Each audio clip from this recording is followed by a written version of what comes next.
must follow the law. The law says... Glorious. Is it a lawsuit? Probably. Why not?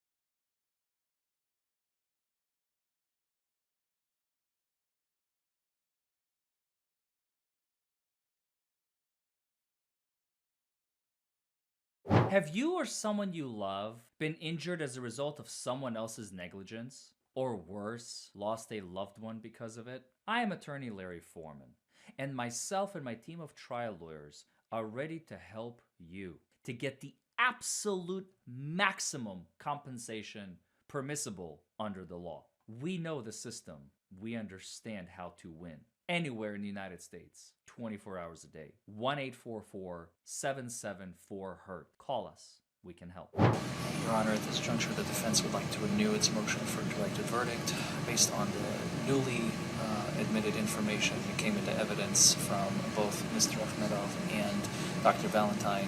We believe that there is not enough evidence to be taken to the jury, so for them to go to deliberate, we would appreciate if the court would take the case from the jury and enter a verdict in favor of Mr. Akhmedov at this juncture. Once again, Your Honor, Mr. Akhmedov admitted to possessing marijuana. There's a possession of marijuana charge. In addition, he's admitted to smoking marijuana, even if there's controversy about when that would have occurred.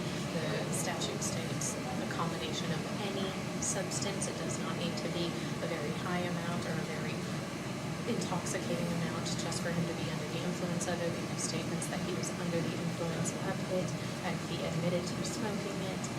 I would also argue, Your Honor, that there has been testimony regarding the impairment of his driving in addition to all of the previous testimony on this case in chief, and even Dr. Valentine's testimony at the very end there to say that there has not been any testing to confirm whether or not somebody can still be under the influence after 24 hours, but that there is some testing that has shown that there's still marijuana in someone's system even 24 hours after the fact. So I would ask the court not to enter a motion for directed verdict. Yeah, I mean, after hearing those your two witnesses, I don't think it necessarily has changed. I mean, there wasn't anything that leads me to believe that a juror, still a reasonable juror, if they took all the light in favor to the comments, couldn't find that he was guilty of those two charges. So I'm going to deny the testimony. Dr. Valentine's testimony is certainly interesting, but I'm not.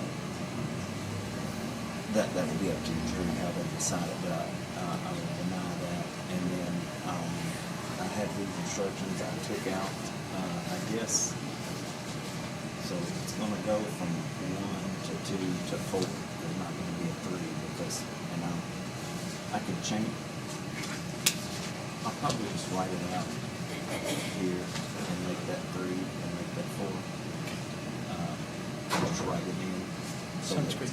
But I just took out the right to remain silent since he doesn't have that. Okay. Sure. Thank you. All right. Thank you. Thank you, Your Honor.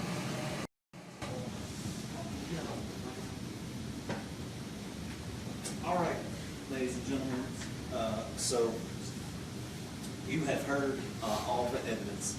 So now what will happen is in just a second I'm going to read these instructions to you. When I finish that, each party will get to make a closing argument if they would like. You are to consider the evidence in light of the instructions that I'm going to read to you. So the instructions are the law. You'll have it back there. You'll be able to read over. Like I said before, what the lawyers tell you is not evidence. What you heard from witnesses and or exhibits, that is the evidence. That is what you are to consider. They will obviously both want you to decide their way, so they're going to argue that way, but what they tell you is not the evidence, right? Once they finish with their arguments, you're going to swear the bailiff in. He'll take you back into this room. First thing you'll do is elect your foreperson. Once you've done that, you'll go over this. I'm going to read to you the form verdicts. It'll have a place for you to sign a date. And then once you have your decision, I forgot to mention this, your decision must be unanimous, so all 6 of you have to agree on that. That will be part of one of the instructions, but I just want to remind you before that, once you have come to that unanimous decision, knock on the door and come out. If you cannot come to a unanimous decision, You'll have to knock on the door and tell us that, and then we'll talk about what we do from there. But we'll only cross the bridges if we need to, okay? Also, when you go back there, if you have questions that you feel like you need to come back and ask in here, you can do that. You can knock on the door and come back, and we'll call both the lawyers and everybody in here at once. I will tell you now that there are probably not any questions that I'll be able to answer for you. So if you can decide it for yourself, that will be the best thing to do. But if you felt like there was something that you couldn't come up with, you can come out and ask. It just may not. Most likely, I will not be able to answer it for you. Okay. All right. So I'm going to read these instructions. I have to read them all word for word, so you'll have a chance to read them back there if you miss something here. All right, so instruction number 1, presumption of innocence and reasonable doubt. The law presumes that a defendant is innocent of a crime, and the citation shall not be considered as evidence or having any weight against the defendant. You shall find the defendant not guilty unless you are satisfied from the evidence herein and beyond a reasonable doubt that the defendant is guilty. If upon the whole case you have a reasonable doubt that the defendant is guilty, or if you find that the Commonwealth has failed to prove any element of the case beyond a reasonable doubt, you shall return a verdict of not guilty. Instruction 2, unanimous verdict. The verdict of the jury must be unanimous and signed and dated by one of you as the foreperson. You are directed to use the form verdict provided with these instructions in writing your verdict. Instruction number 3, operating a motor vehicle under the influence, first offense. You will find the defendant guilty under this instruction if and only if you believe from all the evidence and beyond a reasonable doubt all of the following. A, that in this county on or about the 27th day of May 2023, and within 1 year prior to the citation herein, the defendant, B, operated or was in physical control of the motor vehicle, C, while under the influence of alcohol and any other substance, B, which impaired his driving ability.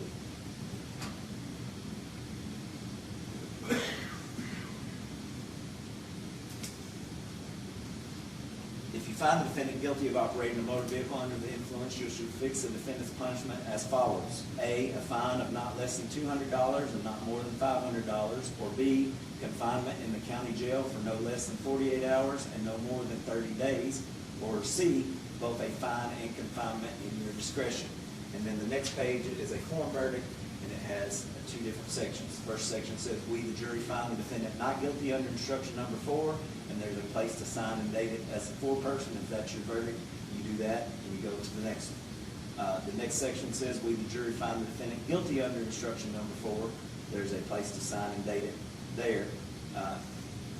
Once you have signed, please sign and date the appropriate verdict you've reached. If your verdict is not guilty, that verdict should be signed and dated. If your verdict is guilty under instruction number 4, you should fix the punishment as follows, and then there's a section that says at a fine in the amount of, and there's a blank for you to place a fine, or at confinement for a period of, there's a blank for you to place a confinement period, and then or at both a fine of blank and confinement period for blank, and there's a place to put a fine and confinement period, and a place for the foreperson to sign and date it at the bottom. Once you finish that, you go to instruction number 4, that is possession of marijuana. You will find the defendant guilty under this instruction if and only if you believe from all the evidence and beyond a reasonable doubt all of the following.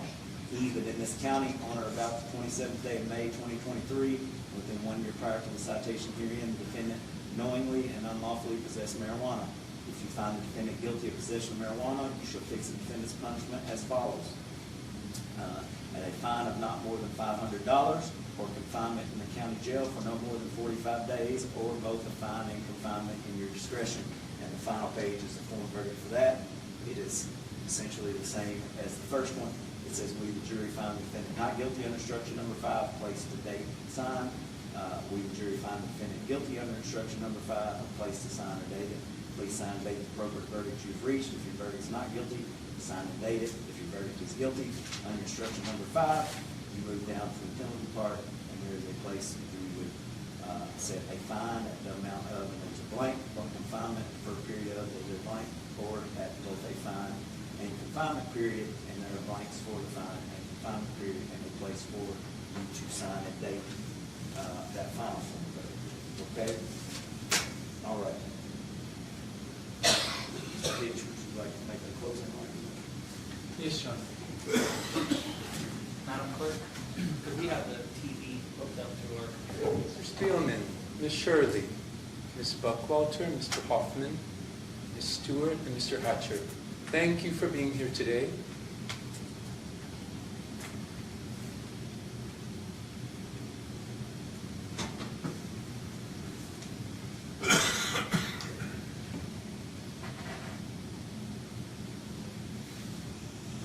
Sorry, folks, technical difficulties. There we go. Where are the breath tests? Take maybe 2 minutes. Hey, notice you swerving on the road? Come on over here. People on here, I need to know if you have how much alcohol you got in your system. I need to know if I need to take you down to the station or not. We're taking 2 minutes. Then, hey, dispatch, can I get somebody to come over here and handle this tow truck thing? I've got a highly volatile in the sense that alcohol changes and dissipates within the body. I gotta go and get a breath test. I'm gonna come down to the station, someone take care of this thing. I can't handle tow trucks tonight. You guys handle that. I've got someone I've got to take care of. Mr. Akhmedov asks for a breath test. He says, no, I'm taking you for a blood test. But he doesn't. He sits on the side of the road for 45 minutes waiting for a tow truck. And by the time he gets there, we have a scientific expert saying it's no longer a valid blood test. It's outside of the 2-hour window, which was specifically designed because it has to measure whether or not he was under the influence of it at the time he was driving, not post in some other sphere. That's the reason. That's the reason you do it within 2 hours. And he had 2 opportunities. A breath test on the scene within 2 minutes. A breath test at the station within 15 minutes. What's he doing? Inexperience, I know he'd been on the force for 6 months. It's a long time, but it's not an excuse. That's their job to prove beyond a reasonable doubt. And their only blood test is entirely invalid. And he had the opportunity for 2 breath tests that would have been valid, and he just didn't do it. You shall find Mr. Akhmedov not guilty unless you are satisfied from the evidence alone and beyond a reasonable doubt. Maybe just in 20 seconds right there, that's a heck of a lot of doubt. Why didn't he do a breath test, and why did he wait for a tow truck and then do a blood test that scientific experts are saying is invalid?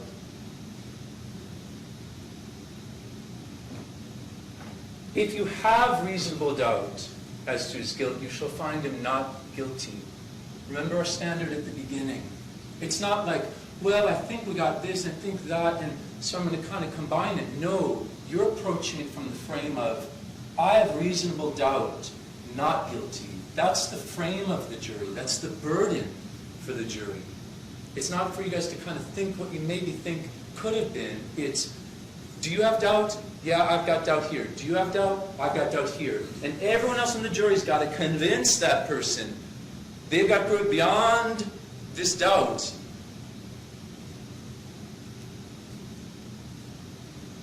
Probable cause is all it takes to arrest somebody. Smell alcohol?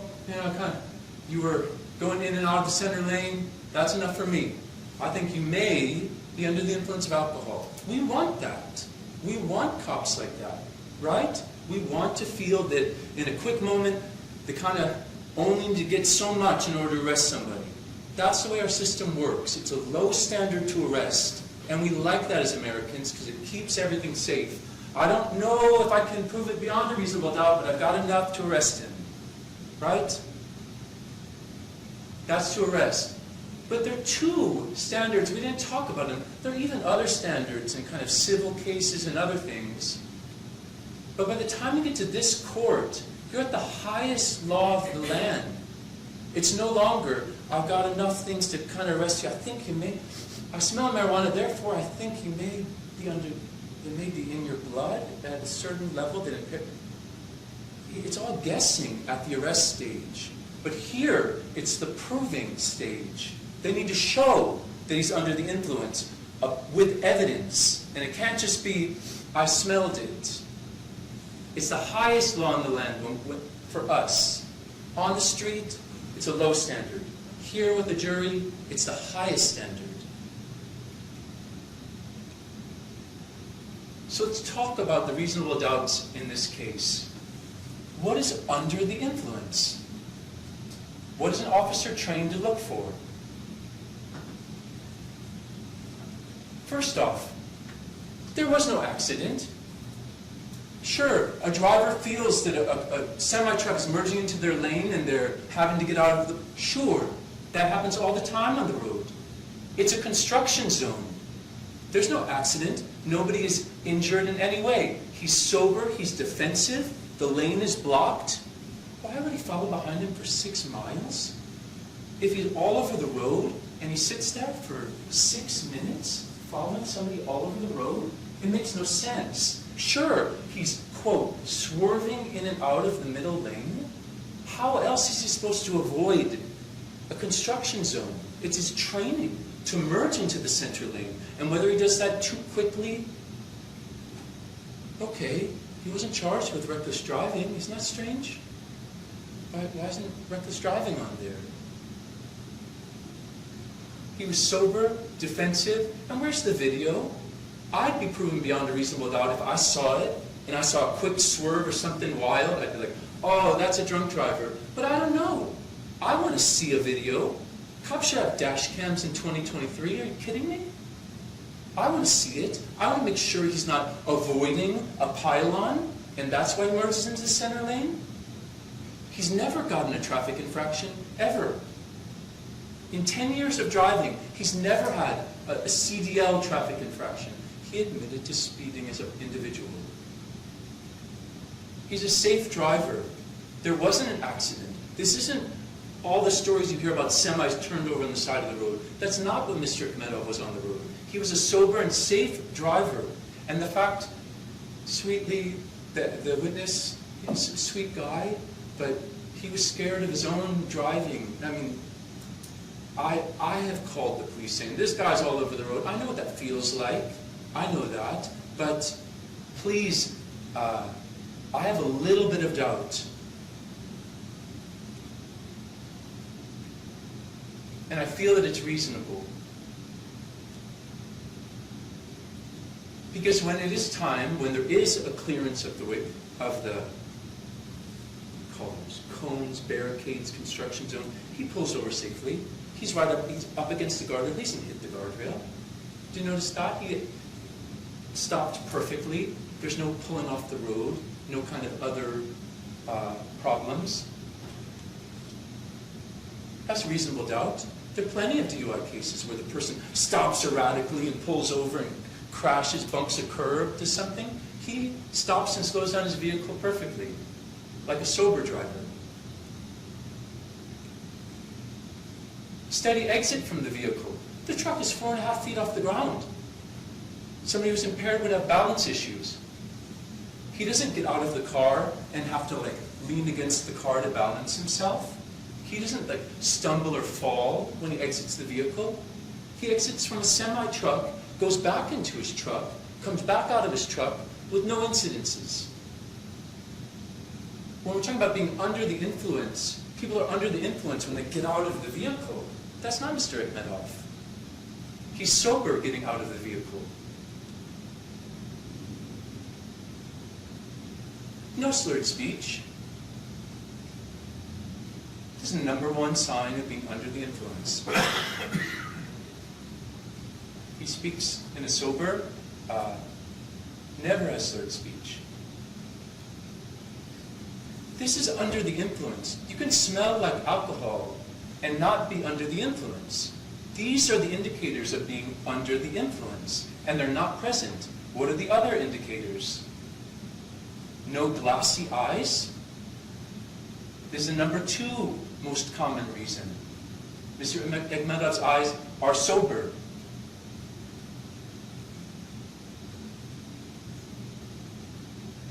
While we're speaking about eyes, what's the most common indicator that someone's under the influence of marijuana? He has no bloodshot eyes. He smoked marijuana the day before, and he has no bloodshot eyes, no dilated pupils. You can smell like marijuana, but these are the indicators that you're under the influence of marijuana. Their case is built entirely upon the most superficial and arrest-oriented procedures. They're not the beyond the reasonable doubt standard. They'd have to prove that he's under the influence of marijuana, not just that one indicator of smelling like it. I've smelled like marijuana just because I rode in an Uber with someone who did. Sorry, that's my little anecdote. Look for the qualities of someone who's under the influence. He's not disoriented. He's not confused. He's not spacey. What do they call it? Stoned? He's not that. There's no indication from Trooper Smith's testimony that he in any way was like, what, man, I'm just driving. No, there's not even one quality of being under the influence of marijuana or alcohol. He's not like stumbling. Like what's my next one? My next one's more oriented towards alcohol. He has no delayed responses. He's not, sorry, officer, I was just coming from Bowling Green. I had a long night. He's answering all questions and following all instructions like a sober person. He has not exaggerated facial movements. He's not sloshy. He's not under the influence. He's basing it entirely upon the smell. That's not beyond a reasonable doubt. These are the indicators of impairment. And they're none of them. There's no flushed face, no excessive sweat. There's no throw up, no head and hands. Do you see that jail video? He gets up with no hands, stands up perfectly, walks over perfectly, and gets it. And that's the only video we have. And he's perfect. Where is he in a jail cell? Like, where is he like, there's no nodding, there's no sleeping, there's no passing out, there's no head and hands, there's no throw up. These are the indicators of being under the influence. He doesn't stumble, he doesn't fall. He is actually perfect in his constitution. That's why I made such effort to show the jail videos. Where's their video? That's coming up. Where's their video showing him impaired? We got the video. We showed him perfectly walking, supposedly at the time when he's most impaired. There's reasonable doubt in this case. Where's their video? It's their burden to prove it. I get to sit here and drink my drink, and they prove to you that he's under the influence and impaired. They show you him stumbling. They show you him swaying. They show you him sloshy. They show him, I don't know, officer. You get to hear his voice saying, well, I think I may have come from... You get to hear that and you get to see that. That's their burden. And they didn't do it. There's nothing in the citation that indicates impairment, and there's nothing in the video. That's their job.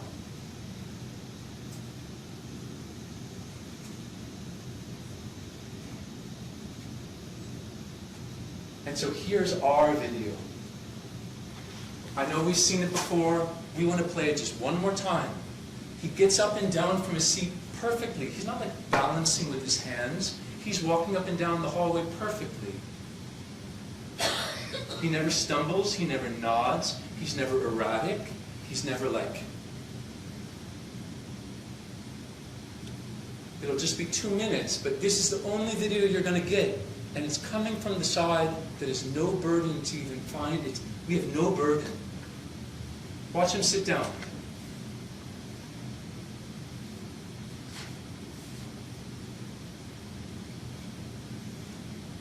Just skip to 524.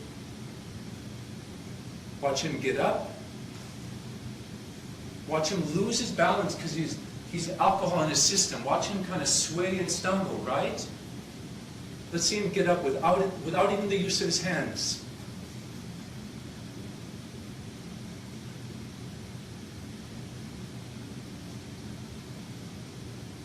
This is a sober person.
who's walking down the hall is no different than the guards.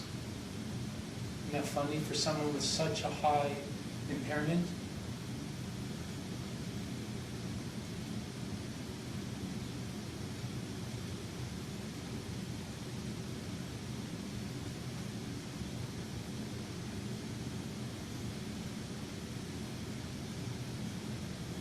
And I wondered to myself, as I was watching the prosecution present their case, why they didn't show this video.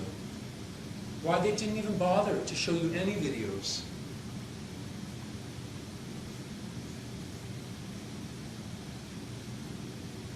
Why is it that the defense attorney is getting the videos and presenting them to you?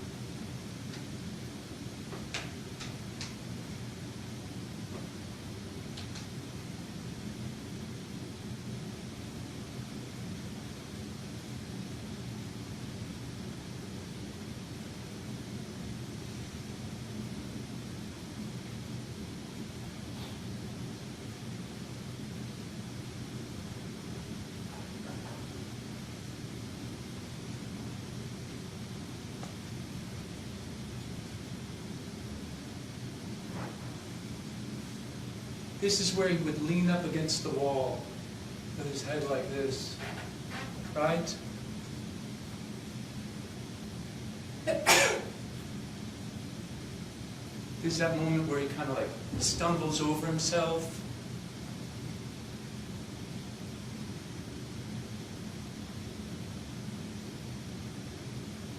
Backwards, forwards.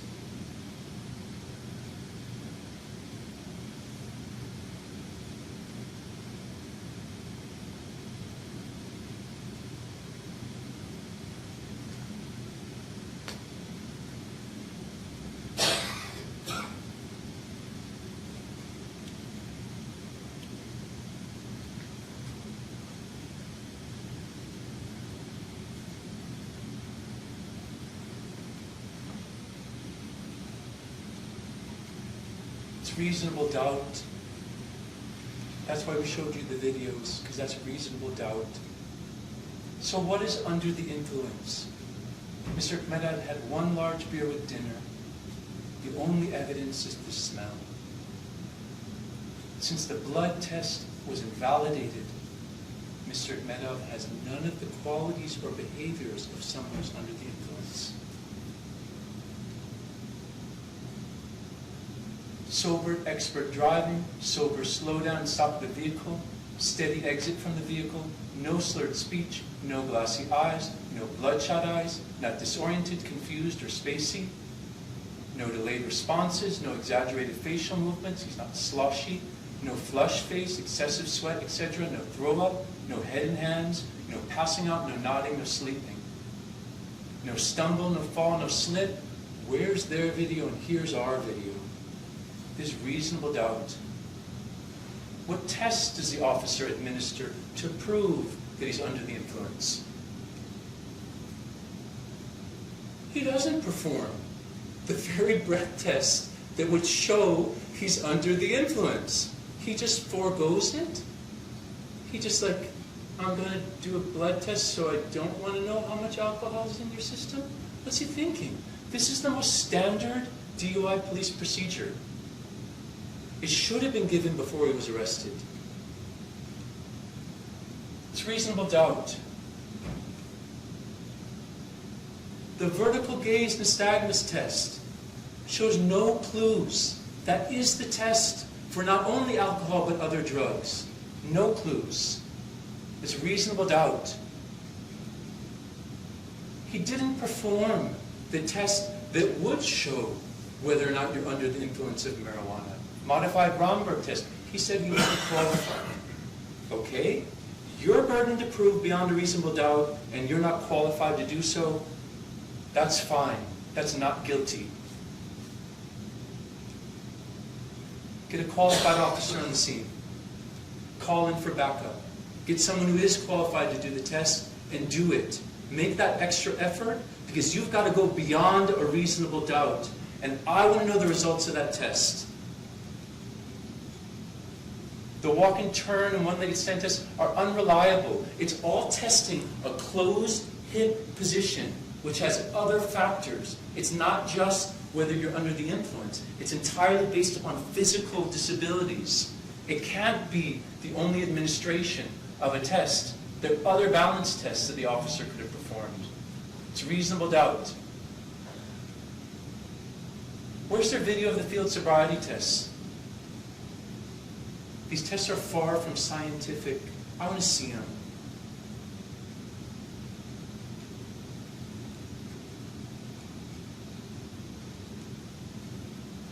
He delays on the side of the road. I put 1 hour.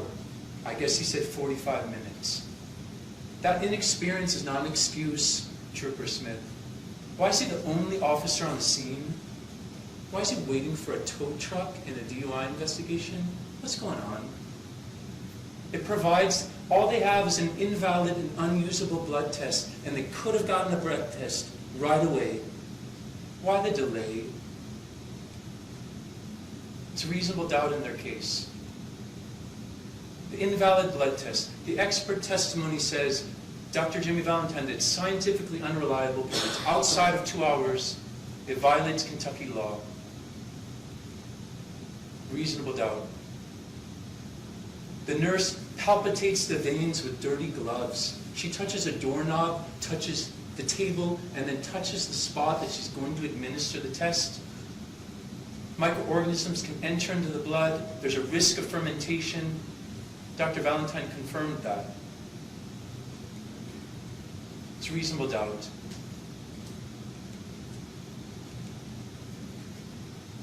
Invalid blood test, an expired lab kit? What's Trooper Smith doing with an expired lab kit in the back of his truck?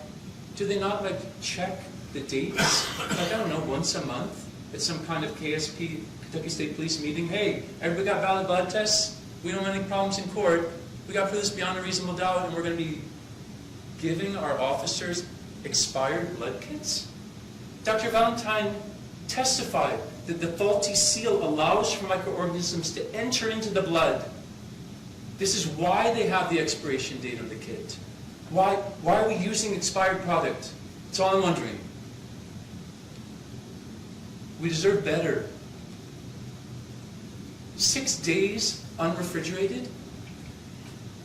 Nurse is touching it with a dirty, what's on doorknobs? Germs. Then you touch the wound, goes into a vacuum that already has air coming in. The nurse doesn't invert it, so it doesn't all preserve against it. All of these are faulty blood test procedures. It's not an excuse.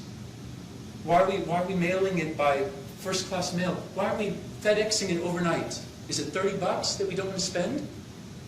A man's life, his entire livelihood, his entire family, is because they don't want to spend $30? Put an ice block with it? What's going on? There's reasonable doubt. 2 additional months it sits in the refrigerator because the lab is so backed up. Okay. Even when it's refrigerated, there's still additional fermentation. And the lab has no idea what happened at the hospital. They're just doing the best they can, just doing my job. Okay? Reasonable doubt. Here's the big one for me. Where's the marijuana? Where's the marijuana blood test? Mr. Akhmedov bought it from a truck stop. We asked, what strand was it? They didn't even have the actual analysis of the actual substance. They're just assuming it's an illegal variety. They want you to believe beyond a reasonable doubt that that is an illegal variety of marijuana that he bought at Texas Roadstop, even though Texas it isn't legal. Or, I don't know. I don't think Texas is like a legal marijuana state. What brand and what variety was it? That's their job to test it. They come in and say, look, there's this much THC, this is a valid marijuana sample. They just have to put it in a locker. I got it and I put it in a locker. I'm done. Yeah, but beyond the reasonable doubt standard, beyond the reasonable doubt standard. Kick-ass lawyers are going to come in here and expect really high standards of us. What? I'll just show up in court and not even bring the marijuana. Not even bring a lab report of the marijuana. Much less, where's the blood test that there's marijuana in his system? How much marijuana is in his system? How many nanograms per milliliter of THC is in his system? How impaired was he? You heard Dr. Valentine say that within 1 to 2 hours, it dramatically drops. I want to know how much is in his system. If you're going to say, what they're going to do, they're going to put the dots and say, well, we know that he drank and we know that there was some marijuana, and so let's just kind of combine the two into, he's guilty. Nah. Beyond a reasonable doubt, show me how much marijuana. No, I'm with you guys. I'm on the jury. If I'm with you, I say, show me how much marijuana was in his system. I've got a doubt. And then you say, oh no, but Mr. Hitch, like, come on, they smelled it and they kind of like thought it was there. And it's like, no, how much was in his system? I want to know. That's my doubt. If you can prove me wrong, I'll go along with you. But I've got doubt on how much marijuana was in the system. That's their job to prove it. They didn't prove it. Show me. Humbly. That's how passionate I want you to be. Americans on a jury, we're defending our Constitution. Get some strength in that jury room. Make other people prove your doubt wrong. I've got a doubt about this. Prove me wrong. That's what it takes. It's not just, together I think we can kind of connect the dots and kind of make the case for the prosecution. No, it's, I've got a doubt, they've got to prove it beyond my doubt. How much marijuana was in his system? Did they even do a blood test for marijuana? That was their whole reason for doing the blood test. They could have done a breath test within 5 minutes, within 15 minutes. Nope, I'm taking you because you got marijuana, we're going to test it. Where's the test? It makes no sense. You do a blood test and you don't test for the thing that you said you were going to do the blood test for. Where's the evidence? They don't have the evidence. Where's the evidence? They're just going to say, well, he smelled like it, and 24 hours ago he drank it, and despite the experts saying that dramatically drops the levels and he wouldn't be impaired the next day, they're just going to kind of, maybe he was a little impaired, so believe that. No way. I've got reasonable doubt. I want to see the blood test, and I want to see the analysis of the actual green leaf. I want to see it. I want to see it. That's my reasonable doubt. And where's their video? Speaking of, I want to see it. I want to see the nurse come into the room. I want to see the nurse touch the table. I want to see the nurse touch his vein. I want to see how she withdrew the blood. What are we talking about? It's a hospital. This isn't like, well, our police station didn't have enough resources. No way. That's video that they need to prove beyond a reasonable doubt that they did the blood test correctly. They have to prove that. Where is it? Where is the evidence? We deserve to see it. You heard Dr. Jimmy Valentine. He directly said, well, it's kind of difficult because they didn't provide any video. He was almost like chuckling at how absurd it is. We do lots of DUI cases. This is a common practice. It's a hospital. It's not some depraved, we don't have cameras. They have plenty of cameras there. Where is it? That's reasonable doubt. We don't need to prove that the blood test is invalid. We've proven reasonable doubt that they failed to follow their own protocol, their own Kentucky law. They need to prove that it's a valid blood test. And there's 6 flaws in the blood test alone. And finally, where's the breath test? It's the most easy and reliable way to prove that he's under the influence. Where is it? He failed to get the evidence and even prevented Mr. Akhmedov from having a reliable test of the alcohol in his blood. That should have been done within 15 minutes, 30 minutes, 45 minutes. Great.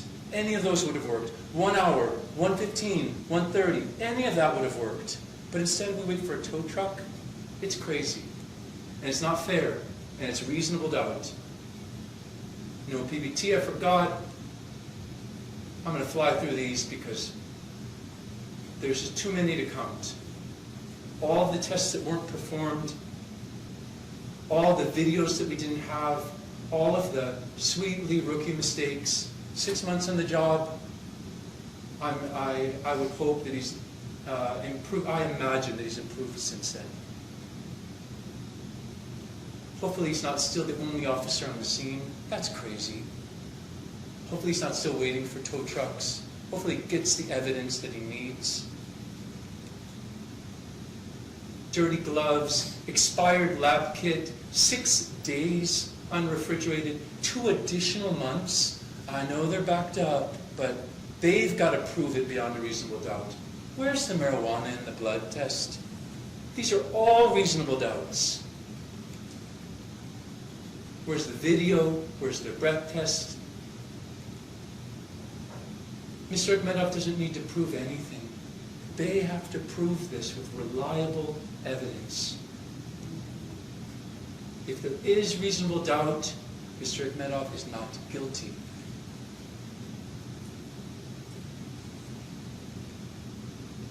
I'll go through it just to save us the time. It's just, you can see I'm having to skip over huge slides of doubt.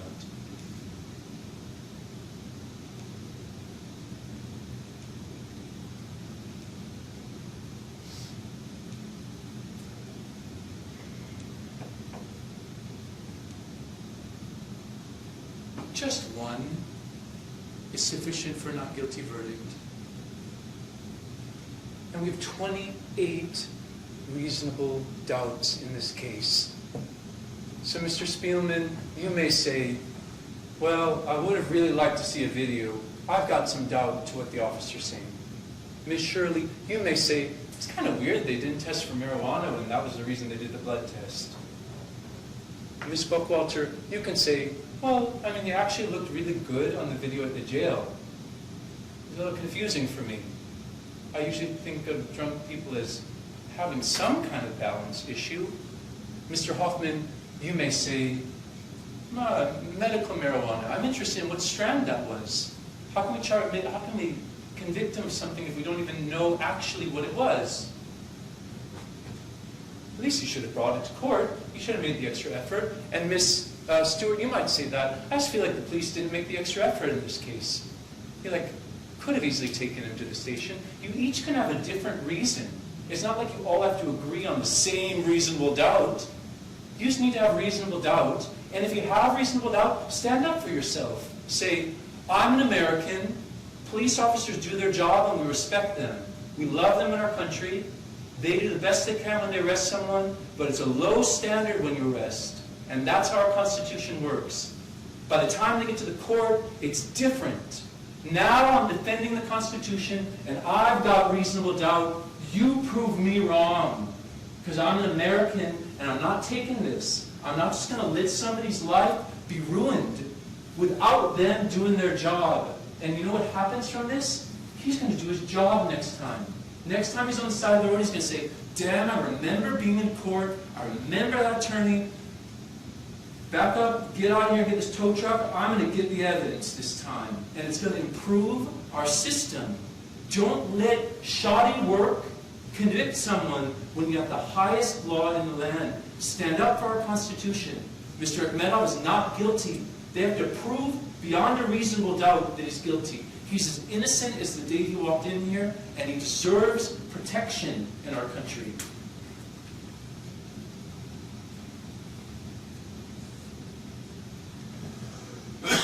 Where are the breath tests? Inexperience is not an excuse. Please, stand up for yourself. Find Mr. Akhmedov not guilty. Thank you.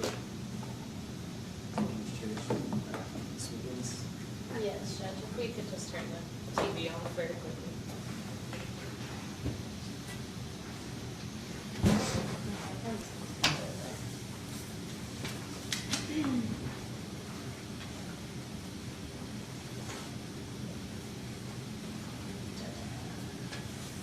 Ladies and gentlemen, I don't want to waste your time or keep you longer and leave this sitting on the way.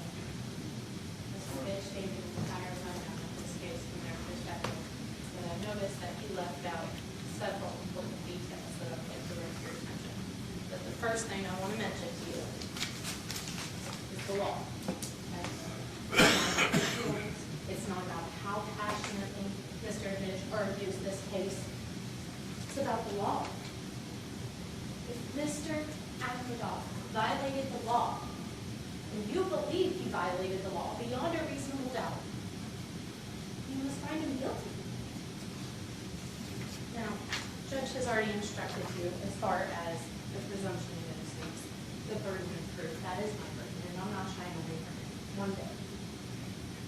I believe I've proven to you all today beyond a reasonable doubt.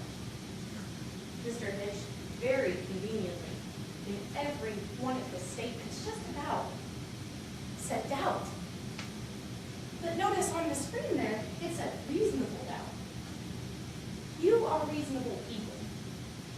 You do not have to suspend all of your common sense. And I realize that they would love for you to do so.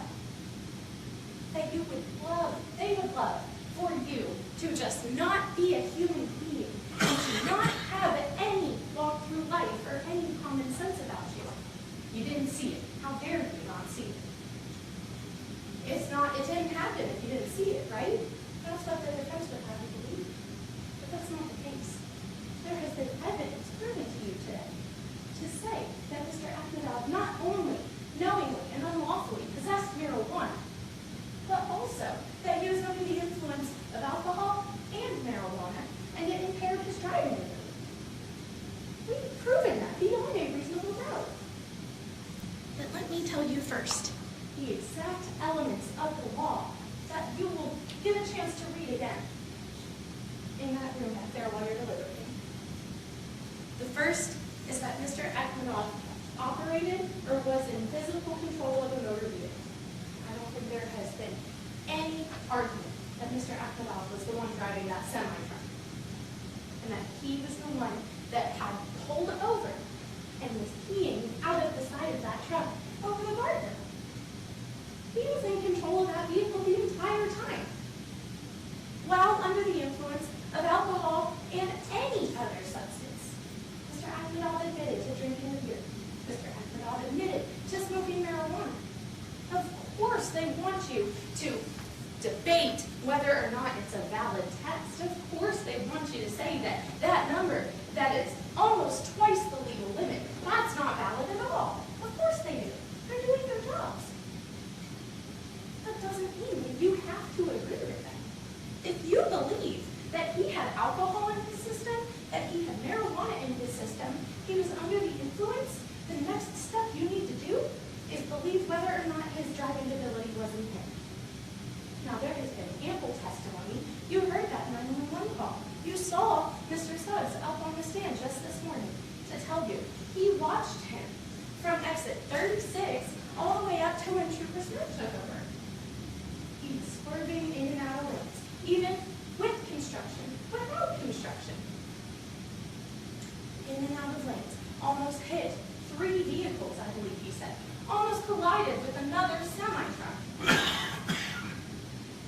This is very clearly impaired driving, exhibited by Mr. Akhmedov. From the beginning, this is not safe, this is not sober driving that Mr. Hitch would have you believe.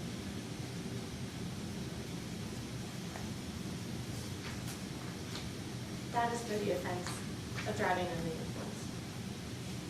All you need to believe, all the proof that you need is that Mr. Akhmedov possessed, knowingly and unlawfully, marijuana in this state on June 27th, 2023. You saw, you will see, the evidence slip from the evidence locker where Trooper Smith, who has not touched that evidence one bit, is he allowed to? Of course. Why would he go back and get marijuana again? He has already looked at it. He has testified to his training and experience. He knows what marijuana looks like. He knows it's not oregano. It's not some other strand of THC. He already testified. You can't buy leafy green marijuana in the state of Kentucky. That's illegal. In 2023, even the judge told you there is no such thing as legal marijuana. And Mr. Akhmedov not only admitted to smoking it, sure there's confusion about if it's 24 hours or the same day. Mr. Akhmedov, even though he was able to understand the officer, said he understood the officer, said he understands all of the CDL requirements, understands his attorney, understands the judge, but doesn't understand when I'm talking to him, asking him questions. But he understands all of this English. And still, somehow, he says he doesn't understand the difference between earlier day and earlier that day. It's a pretty significant distinction that I think would probably benefit Mr. Akhmedov if he had you believe that. You don't need to.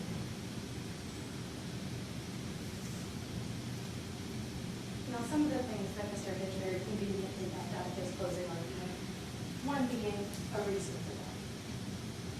Like I said, he may have all of these doubts, he may have all of these desires that the Commonwealth would literally bring you on a silver platter, exactly what he wants to see. Rarely does real life work that way. Your Honor, if I may, would like to object to this measure. Hold on.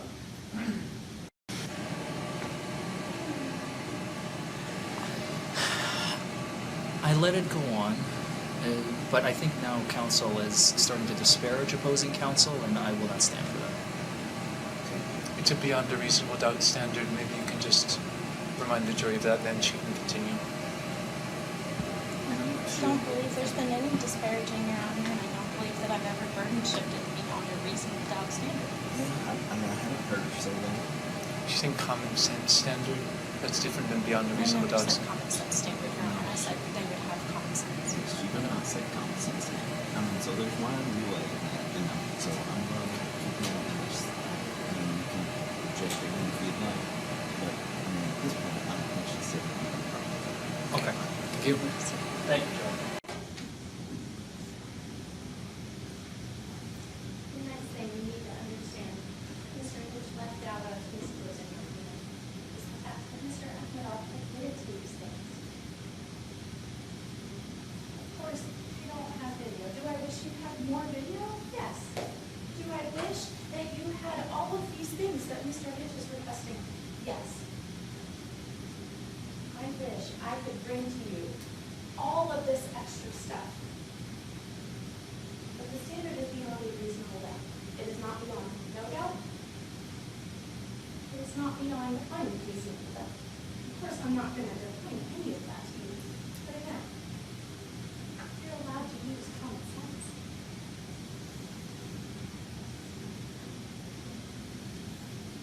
Now, Mr. Hitch and defense really did emphasize those videos that you saw at the jail. And I admit, they look great for Mr. Akhmedov. But what you notice in all those videos is the timestamp. When they took place, it's very convenient that one time is not valid. One time, when there is a test, a blood test, a certain time, and even after that, that's valid. But before that, it isn't. That to me is not very fair. Of course, almost 3.5 hours later, the man is no longer stumbling. Now, there were a lot of synonyms, sloshy, sloppies, all the other things that were presented to you. The trooper didn't testify to those, but what the trooper did testify to is Mr. Akhmedov's performance on those field sobriety tests. 6 of 6 clues on the horizontal base acceptance test. Involuntary jerking of the eyes that shows somebody is under the influence. The trooper testified to that. He showed all of those clues, every single one. The walk and turn test. There's 8 clues that you can show there. Improper balance, not listening to the instructions, stepping off the line, using your arms for balance. Once again, the troopers testified Mr. Akhmedov exhibited all 8 of those clues. There's also the one leg stand, where you have to hold your leg up.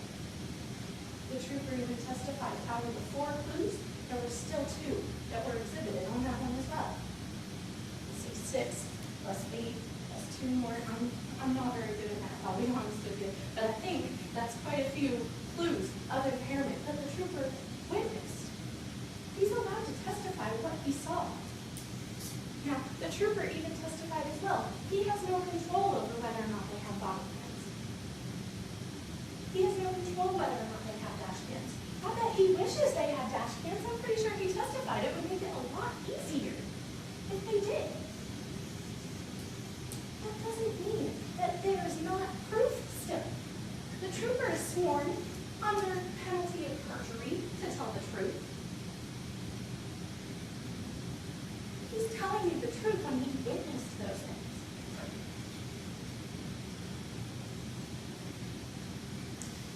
Now, one other thing that we want to stress to you all is that Mr. Akradov's life has been very, very much emphasized in this, that the trooper is somehow ruining his life, that the Commonwealth is somehow ruining his life. But you heard from his own testimony, he made those choices. He could Uber, I believe is what he said at some point. He never drinks and drives. But he did drink that day, and then he drove last night. He doesn't use marijuana recreationally. It's only to help his headaches. But he smokes it with a friend. He even testified that it makes him sleepy, or I believe he said that alcohol makes him sleepy. Mr. Suggs, the trooper, that 911 call that you heard, all of that observed, late reaction time, swerving, inability to maintain lane. All of those things indicate slowed response time, impaired driving, being under the influence of two substances. Now, that blood test there, 100% I will admit, that's outside the 2-hour time frame. The Kentucky law time frame, that's 100% accurate. However, that is if you were to believe only that Mr. Akradov was only under the influence of alcohol. It's admissible for the purposes of determining if he was under the influence of alcohol and something else. And we know he was under the influence of alcohol. That's a 0.13. That's nothing to blush at just by itself. But further, you have Mr. Akradov admitting to smoking marijuana. Even Dr. Valentine was able to say to you that there really hasn't been studies about the effects of marijuana 24 hours afterwards during driving. So he can't testify. All of the scientific evidence that you heard, they're not able to prove that. Miss Elmore testified she followed the procedures while she was at the hospital. Even Dr. Valentine told you, those gloves, that's not about contamination. That is much more for her safety, for bloodborne illnesses. There's not contamination with that expired kit. Even Dr. Burton, who has practiced in Kentucky for Mr. Burton, testified, who's been in Kentucky for over 20 years now, that vacuum, it's essentially arbitrary. If blood went into that vial, that vacuum is no longer valid because it was able to get the blood into the vial. As far as the microorganisms and all of these things that Dr. Valentine testified to, it's very smart in theory, not in fact in this case. One thing that Mr. Hitch said, and I will applaud him and I will support 100%. Hold steadfast to your beliefs. Yes, it has to be a unanimous verdict. But if you believe beyond a reasonable doubt, you do not have to entertain the ideas that somebody else is saying, hey, this might be a doubt or something of the sort. The job back there is not to convince other people that they're wrong and you're right. If you're able to sit and come to a fair, impartial verdict, but you believe beyond a reasonable doubt, then I would suggest you do that. But don't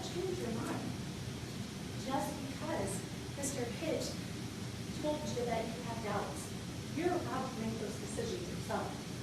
And I highly encourage you to do so. Now, I didn't tell you at the beginning of this that I would ask you to connect the dots. And in fact, I am. It's not, there's a dot over here, and there's a dot over here, and that somehow leads to ruining Mr. Acton's life. The dots are very simple, and they spell out DUI. All you need to do is draw in those lines and keep the law in mind. Read those jury instructions very carefully. If you believe that Mr. Acton had alcohol in his system, had marijuana in his system under the influence of those two substances combined, had impaired driving while he was operating that semi-truck, then you find beyond a reasonable doubt that he is guilty. It is the same with possession of marijuana. If he knowingly and unlawfully possessed marijuana in the state of Kentucky, then you find, you believe beyond a reasonable doubt that he is guilty. And I submit to you that he is guilty of both driving under the influence and possession of marijuana. And I ask that you find him. Thank you. Mr. Dennis. All right, ladies and gentlemen, I'm going to swear the bailiff in. Then while you're up here, place your phones on this witness stand here. We'll give you these instructions and these two this evidence. Elect your board person. Deliberate once you've signed the date of the form verdict, knock on the door, and then we'll finish up. Okay. Do you swear or affirm that you as bailiff of the Barron District Court in charge of this jury will not allow communications to be made to them or make any communications yourself except to ask them if they have reached a verdict unless by order of the court? Do you further swear that you will not, before the verdict is returned, communicate to any person the state of the deliberations or the verdict agreed upon, so help you God? Yes. All right. All right, folks want to come up and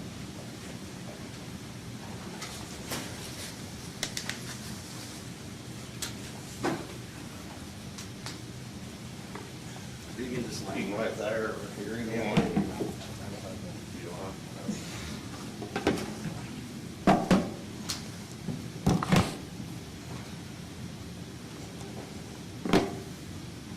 I'll let you take this on your way in. Y'all get done, just knock on the door.